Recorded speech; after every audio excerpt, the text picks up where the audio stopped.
And welcome back to the Nuclear News Station. I'm your host, Michael Carlini, and we are back with the news. Welcome back to the show. Today we'll be talking about apocalypses. Wow. So there's multiple kind of apocalypses that we can talk about. For example, there's technological apocalypses, zombie apocalypses, cultural, and many more. But today on this show, we'll be focusing on the nuclear apocalypses and the chances of that ever happening. Starting out in 1950, our country's government was scared of a nuclear attack from another country.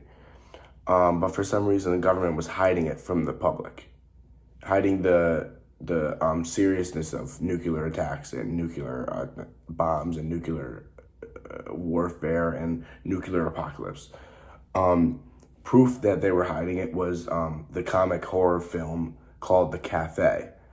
It was pumped out by the government to lighten the public's mood about nuclear bombs and nuclear attacks, just downplaying the whole situation, totally trying to change the opinion of the public on nuclear bombs and nuclear attacks. Another example of the government propaganda is the duck and cover ad. It's a public service announcement, or public service advertisement, The duck and cover ad shows a turtle with his head out with a bomb, and he's scared of the bomb, and it knows it's gonna kill him. But right when he tucks his head into his shell, it's fine, the bomb doesn't affect him. Basically just downplaying, once again, the nuclear bombs, telling the public that you'll be okay if one happens, because they were that scared and they honestly thought that it was going to come. So the quote that really stuck with me when I was learning this information was that the government tried to convince the society that atomic war was winnable or at least survivable.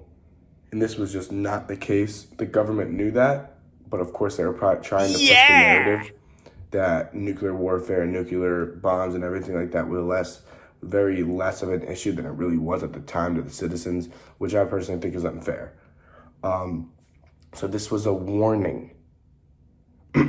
This was a warning that the government was giving the citizens, and they didn't pick up on it until a little bit because they were just the government was just sending out propaganda. It was working because they didn't know anything else. The government had all the information about everything. All right, for our next segment, I'll be talking about films and movies that played a role during the mid-1900s, 1950s, around there. All the nuclear madness that was happening during that time.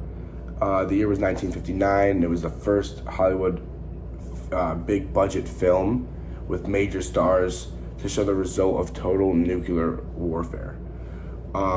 It was titled On the Beach. This was a clear-cut, to-the-point film about the realness of nuclear bombs. The movie ended up being a total nuclear apocalypse. The survivors in the movie who didn't die from the explosion of the bomb ended up dying from radiation anyway. Nobody won. That was the biggest thing of the movie. No one won. Everyone died, and it showed the realness and what can possibly happen if stuff gets out of hand with different governments in the world. The big what if.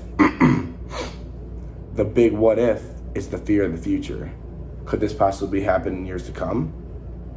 Once this country became more aware of the realness of nuclear war and the possibility of a nuclear apocalypse from that war, everyone became more aware of playing their own role to keep the country safe. So that is it tonight, folks. I hope you all enjoyed. Thank you for listening and have a nuclear day.